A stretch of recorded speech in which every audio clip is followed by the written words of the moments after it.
Um calor imenso aqui em Maracaju, viu? Acho que já passou da casa dos 35 graus aqui, a temperatura muito quente, mas é uma situação que não só pra gente, nós sentimos calor aqui, você imagina como deve estar o solo nesse momento, viu? Deve estar chegando na casa dos 60 graus a temperatura no solo, o que pode ser prejudicial para o desenvolvimento da soja, que é o principal produto, a principal cultura, né? A principal cultura plantada nessa safra 2018-19.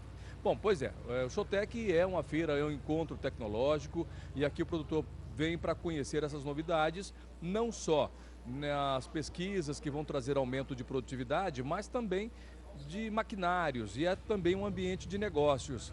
E a gente está aqui para mostrar justamente isso para os amigos produtores, né? A possibilidade, as novidades lançadas para o setor. Conosco está o nosso analista de mercado, João Pedro Cuti Dias, e a partir desse momento nós vamos tentar passar o máximo de informações para os produtores, né, do que acontece aqui e como isso deve impactar, né, na agricultura do Mato Grosso do Sul e no Brasil nos próximos anos, nas próximas safras. Esse modelo de extensão rural, vamos falar assim, que é a Showtech, ele se propagou no Brasil inteiro. Você tem hoje, nos principais estados agrícolas do Brasil, esses encontros. E aqui tem um detalhe importante, quem promove esse encontro é uma fundação.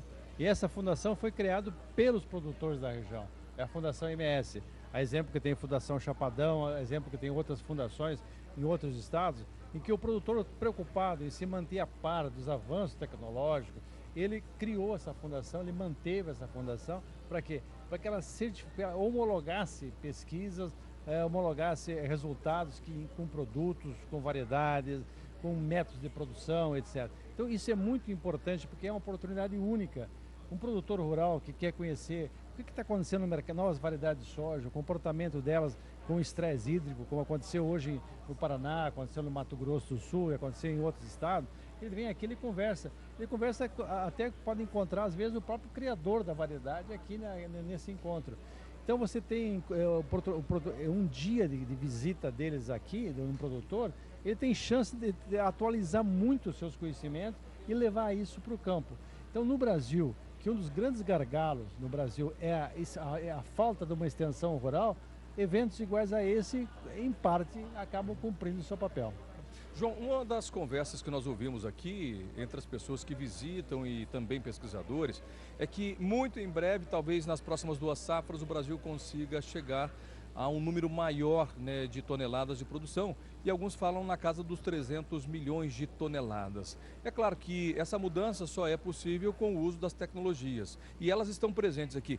É possível mesmo? Você acredita que nos próximos anos, ou nas próximas 2 safras, o Brasil consiga bater esse recorde nacional e também suplantar os Estados Unidos? Olha, vamos pegar um exemplo daqui da região, vamos pegar um exemplo. Maracaju, há 20 anos atrás, 25 anos atrás, plantava 50 mil hectares. Hoje ele planta 275 mil hectares. Então você tem, de um lado, uma produtividade que era 35 sacos por hectare. Hoje, talvez esse ano não, em função do estresse hídrico que deu, não vai chegar a essa média. Mas pode chegar acima de 60 sacos por hectare. Então você teve um aumento brutal na área plantada, quase 5 vezes mais, e você teve um aumento na produtividade, quase que dobrou a produtividade. Você não existia uma segunda safra. A segunda safra é uma coisa recente, é coisa de poucos anos atrás.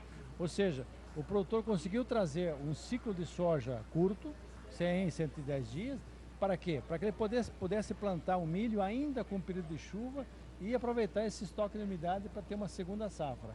E em alguns casos até uma terceira safra, porque aqui se planta muito o milho segunda safra com semente de pastagem, especialmente braquiária. Então ele tem 2, 3 meses de botar gado em cima da braquiária que fica após a colheita do milho. Então você tem, o Brasil hoje é o campeão da Série B, vamos falar assim. Você tem a Série A, que é os Estados Unidos e a China. Estão produzindo acima de 600 milhões de hectares. O Brasil era um país que ficou estagnado em 75 milhões de hectares durante muito tempo. A partir dos anos, do fim dos anos 90, que deu essa disparada. E principalmente com o advento da segunda safra, uma safra que não existia, que era a segunda safra. Alguns estados tinham, no sul do Brasil, trigo, alguma coisa. Mas aqui no centro-oeste, de uma hora para outra, você começou a produzir, Mato Grosso do Sul, produzir quase 9 milhões e meio de toneladas de milho. Há 15, 12, 13 anos atrás, produzia 750 mil toneladas. Então houve um aumento significativo. Que o Brasil tem condições? Tem. Você tem um potencial de 155 milhões de hectares antropizadas em pastagem. Nós podemos ir incorporando 3, 4 milhões anualmente, transformando essa área de pastagem, normalmente de baixa produtividade, numa área de grãos. Aí você começa com reforma, faz a reforma da pastagem, cultiva um ano um pasto, depois entra com um soja no verão, pode entrar com o braquiária para completar o período que vai de fevereiro até o plantio da próxima safra de soja, ou pode entrar com milho. Então o Brasil tem um potencial para fazer isso. Por que não pode não ocorrer isso aí? Mercado? O mercado tem. O Brasil esse ano exportou 83 milhões de toneladas de soja. Ele exportou 68 milhões no ano anterior, 2017. 2018, 83. Ou seja, o mercado mundial é ávido de alimentos. O Brasil tem um potencial para atender. Qual é o fator limitante? Não é da porteira para dentro, é da porteira para fora. Você comenta muito nos seus programas a questão da logística. Nós estamos agora começando a embarcar a safra de 2019. Você tem uma dificuldade em quê? Frete. Você tem uma tabela de frete que é irreal. E ninguém tem coragem de mudar isso aí. Não tem coragem de mudar. Isso impacta muito na questão da rentabilidade do produtor. Pega uma cultura como o milho, que é um produto barato no porto, vale $10 no porto. Quando você pega um milho barato e você tem um custo de transporte caro, a margem do produtor fica tão estreita que não anima ele. Então, o nosso problema, nós temos condições de chegar a 300 milhões. Nós chegamos a 232, 233, botar mais 20%, 30% não é uma dificuldade. O problema todo é a questão de rentabilidade. O produtor tem que ter garantia de sobrar dinheiro para ele. E essas oscilações é que preocupam muito o produtor. A soja mesmo é um exemplo disso. Né? Em 10 dias a soja caiu bastante, né? Perdemos praticamente R$10 na soja. Aqui no Mato Grosso do Sul tínhamos aí a saca cotada em R$73 aqui em Maracaju. Hoje o pessoal falando em R$63. Ou seja, o mercado também é um balizador para o produtor rural, se ele produz mais ou menos. Quando você tem produtos voltados à exportação, pegar soja, mais de 70% da soja no Brasil é exportada, ou na forma de grão, ou na forma de farelo. Então o preço está em função do quê? Do mercado internacional e do câmbio. À medida que o dólar está caindo, né? Caiu um pouco. Não caiu muito, mas caiu um pouco. Prejudica. Na hora de converter para reais, com certeza o preço cai. Mas a questão da soja em 2018, o grande fator foi a guerra comercial China e Estados Unidos. Esse foi o maior entrave de 2018. No ano passado foi um grande fator positivo para nós. Isso ajudou. Para o Brasil foi bom. Foi bom.